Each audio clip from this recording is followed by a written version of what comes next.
bringing my tools around. Not a day goes by, 79-year-old Dave Nugent's not tinkering around in his backyard. This is a good old bike when I get it together. His love, Brakes. his passion Oh, I get some nice ones.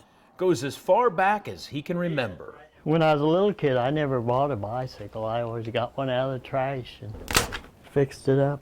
No mistaking which house is Dave's here in Brookville. But see, all them are fixed. While bicycle is not his middle name, it easily could be. And that's how you get these off. Sometimes they can be stubborn. Let me try this one. Everywhere he goes, he looks for bicycles. Are you obsessed with bicycles? I might be. I don't know. But it does keep me busy. Some he finds, other people donate. Maybe I can break it loose. He said there is just something about bringing an old bike back to life I'd rather cut it and mess with it. that brings him so much joy.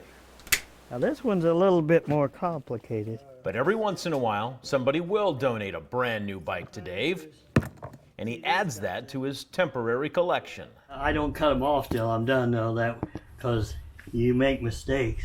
But what is not mistaken Track, is the different brands he has. a Swin. This is a Roadmaster. How many days a week you think you're out here working on bikes, Dave? A good bit.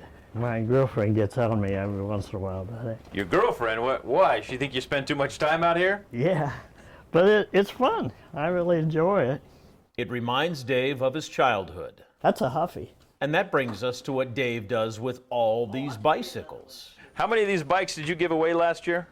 Over 3,000. You hear that? 3,000 bikes. And they are all free.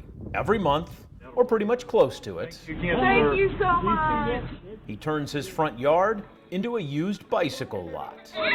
They're our future. And if they don't get out and enjoy life a little bit now, they're not going to know when they get older how to enjoy themselves.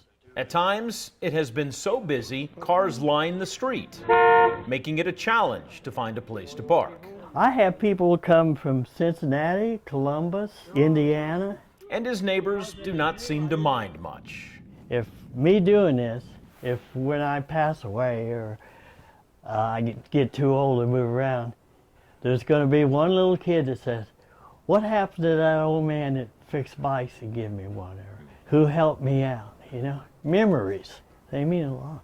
As Dave and I talked about his backyard hobby turned obsession, he told me he realized for the first time what motivated him to start fixing and giving away bicycles. It was his beloved Rosemary. And when she passed away, it was like a big part of my life was gone because I had nobody to take care of. And I think that's when I started working on bikes because it kept me busy, kept me out of trouble. A little rust here and some scratched paint there. Tubes and tires beyond fixing. That's why I got all them wheels. So he puts on new ones and replaces the brakes. Each of these bikes came from somewhere. While no one knows their stories, Dave hopes these bikes create new memories for the children who ride them. And maybe someday, those kids will remember this. If you do something for somebody else, they remember. They say, well, that was nice of that person. Dave Nugent, making a difference. One wheel, one spoke, and one pedal at a time in his backyard here in Brookville. James Brown, News Center 7.